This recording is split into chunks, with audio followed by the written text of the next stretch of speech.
Hunting season is tomorrow, opening day in Indiana, and here's everything I'm packing as a woman who's going hunting. I have a 2-tote system for my hunting stuff.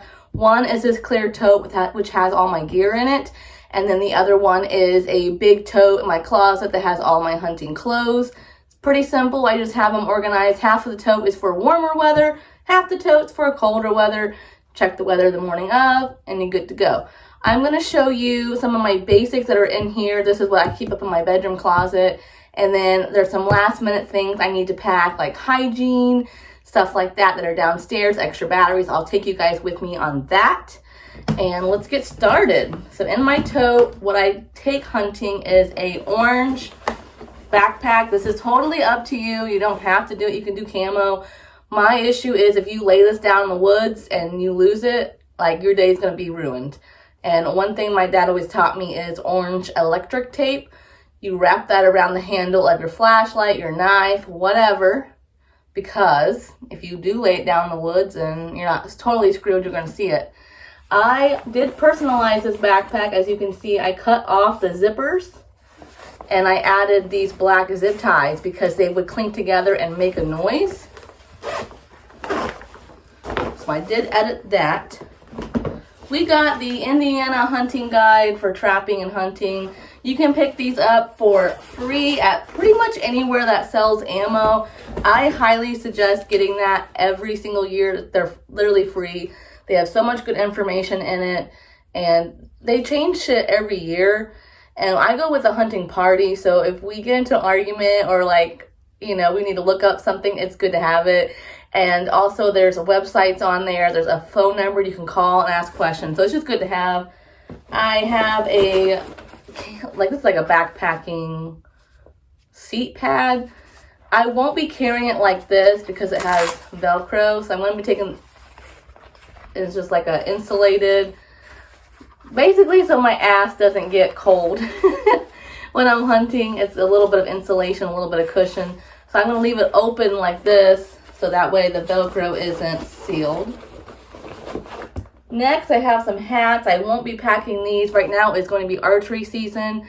Technically, I was told you don't have to wear orange during archery, but I will be having the backpack on me, so for what that counts. I do have a mosquito head net. I probably will be taking this just because, And then next we have bandanas. For my hair as a woman, when I go hunting, I comb it back, and then I take scent-free lotion and just add a little bit to my hands and kind of smooth it back to help with frizz, and then I wear a bandana. So I do have an orange bandana that I can wear that's technically exterior orange. You do legally have to have something exterior, a hat, a vest, and then I also have like camo ones too. Not really sure what I'm going to wear tomorrow. And then I have a camo neck gaiter. This is more for colder days. It covers your neck and then your mouth. And then I have a brown bandana that I will just take. It's just like, actually, I'll probably put this up. Well, probably will put it up front. I don't know. It's just like an emergency thing for like if I have a runny nose or God forbid someone gets cut or something. I don't know. I won't be taking these gloves, but they are really nice because they have finger holes, and then when it gets really cold out, you can close it. So these are nice. So when you're sitting and you're cold, and then if you need to aim or do something meticulous, you can. But it's not cold enough for that out. I have these little hooks. I have no idea where the hell I got them. They're actually for closet organizing. I'm pretty sure this is for to hang purses in your closet, but I use it to hang my bag in the tree stand, so I will be taking that. I have a headlamp, which I would highly recommend adjusting this to your head size before you go out. This one is adjustable, so I can have it tilted down, make sure that it works. Also has a flash on it. I do need to go get my extra batteries, so we'll go do that next. And then this little doodaddy, it is a whistle and compass combo. But that's not the coolest part. It's got a temperature on it. Isn't that cool? It's got a little hook. This is for like backpacking and stuff. But I do recommend, I think this was like $2 at Walmart. And it also has a magnifying glass, which when I first got this, I couldn't figure out why the whistle didn't work. You have to take the magnifying glass out to make the whistle work. But I will take this just in case you do get turned around. Make sure your compass works before you take it. I actually have a compass on one of my big knives, but the compass isn't accurate. The last thing I have in this tote is some hygiene. It's just soap, and how I do the morning of is I have antibacterial soap that I wash my body with first, and then I use like my sugar scrub or my body wash, right, on a day-to-day. I always use antibacterial soap for like your armpits, your groin, your belly button, your butt, stuff like that, right? So I will do my antibacterial soap for my face, my armpits, everything, you know, because it also helps with acne.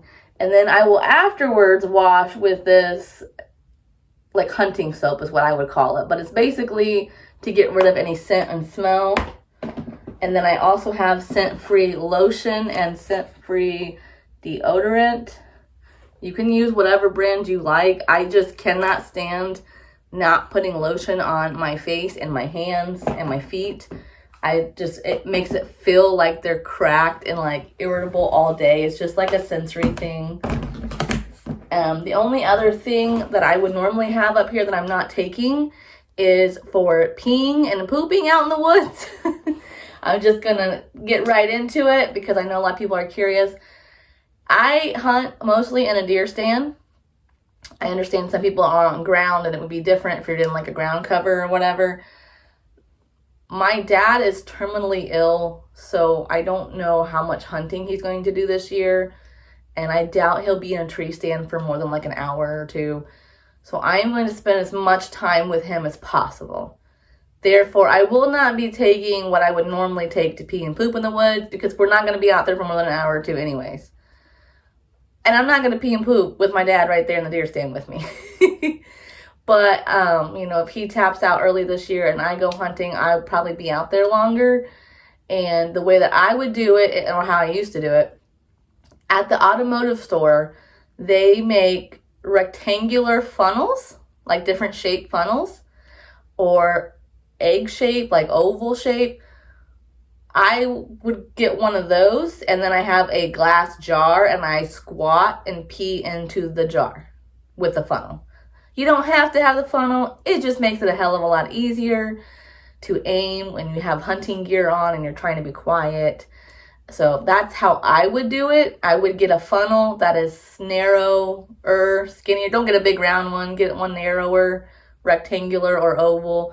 And, you know, if you haven't already, if you're a woman and you haven't squatted to pee, that's definitely something you need to work on and practice and get comfortable with. Because if you're not used to squatting, it's going to be a bitch to use the bathroom. I've always squatted out in the woods, and I do yoga, so I feel really confident that I could go number one, go number two, and hold a squat the whole entire time. So for peeing, that's what I would use, and then I would take like scent-free wipes and like a Ziploc baggie. You can also get biodegradable wipes, put them in a Ziploc baggie so that they don't smell, they don't lose their odor. I wouldn't bring them in the packaging they normally come in because that's like causes a lot of noise. But get your own Ziploc baggie. But that's how I used to do it, was just a funnel in a jar. Like I said, this year I don't know that I'm not even going to take that stuff because like I said, I don't think we're going to be up there long enough. And then what I would do is before you climb down from the tree stand, like either if you didn't see a deer or you got a deer and you're leaving your deer stand, I would then open the jar and pour it onto the tree and let it go onto the ground. And then that way you're not carrying a jar of urine around and it's spilling in your bag and stuff. For pooping, I would probably take a very large freezer-sized Ziploc baggie, one that has a wide opening, and just squat and then use your wipes, throw them in there, zip it up. You know, maybe bring 2 bags, double bag it, and then put it off in the corner, and then just make sure that you take it with you and throw it away. Don't leave it in nature. That's another reason to take extra bandanas if you need to wipe yourself or something. Even if you think you're not going to shit in the woods, having scent-free like wipes or wet wipes that you would like clean yourself down there with is also good to have, because if you get cut or get scraped or bleed a lot, that is something you could clean the area with if you had to. So I would recommend at least taking the scent-free wipes, regardless of if you're planning on using the bathroom out in the woods. You could get a bloody nose, somebody else could get a bloody nose, you could get hurt, you could get, you know, sap or something on you that's really sticky that you need to get cleaned off, and then you could. A bird could shit right on your face and you're out in the woods and you're screwed. But if you had the wet wipes, you'd be covered. So let's go downstairs. Alrighty, take some water that isn't in a crinkly bottle. This is a pretty firm bottle, so I'm going to be able to drink out of it and it not crinkle. Take your favorite battery bank and cord. Here is the wet wipes. This is actually over a year. This is like a year old, so they were all dried up. So I just added some water to them and they're good to go. You don't need to like buy new ones every year. My extra batteries for my headlamp. I have same work gloves here. They do have Velcro. I don't like that, but I think I'll just leave them like open and put them on. This is mainly just going to be like for climbing up in the deer stand and if I have to haul a deer. Nextly is my zip ties. I have tons extra. And deer tags, deer temporary transfer tags. You just put these around the leg of the deer. These are free also online. Put those in here. I have an extra pen. And then I have my notebook in here. This is going to have my hunter ID in it, so I never have to worry about that. And then this has a log of every deer, every turkey, anything I've ever hunted. I have my own paper copy. So if the DNR was to ever pull you over or whatever, or investigate you or look into you, you're going to have a record of everything. I highly suggest that. Because a neighbor could tell on you, one of your enemies could, you know, try to get you in trouble, and then you'll be in a world of just, it'd just be unnecessary. The only last other thing I would suggest is I'm not taking any snacks, again, because like I told you, we're not going to be up there very long. And I normally would take like a crossword puzzle or a book, something that I can do quietly. I know some people like knit and stuff, but I would worry about the smells. So I'm just going to take like a crossword puzzle or a book. But like I said previously, you know, my dad is terminally ill and my main focus is just going to be on spending time with him and making memories, taking lots of pictures and videos. So I have those memories with my dad. So I won't be reading and doing that kind of stuff. And I'm not going to be taking any food with me either. I'm not going to be up there that long. And I know a lot of hunters take food with them. I feel conflicted. I feel like if we wash our clothes with special detergent and wear special deodorant and use special soap, why would you bring food out to where you're hunting at? It seems kind of counterproductive. That's just my personal opinion. But that's pretty much everything that I'm taking in my bag, other than I have a crossbow and some arrows. And we have a game camera we need to put back up and some other little things like that. But that's pretty much it. So I'm going to try to vlog and film as much as I can tomorrow. And if I get enough footage, I might make my own video of me and my dad. And so we have those memories. And I hope everybody has a happy harvest. Be respectful. Make sure that you are doing things ethically, that you are doing things with compassion, and that you're having a good, safe time, and that everybody around you is safe and having fun too. And like always, I'll see you later.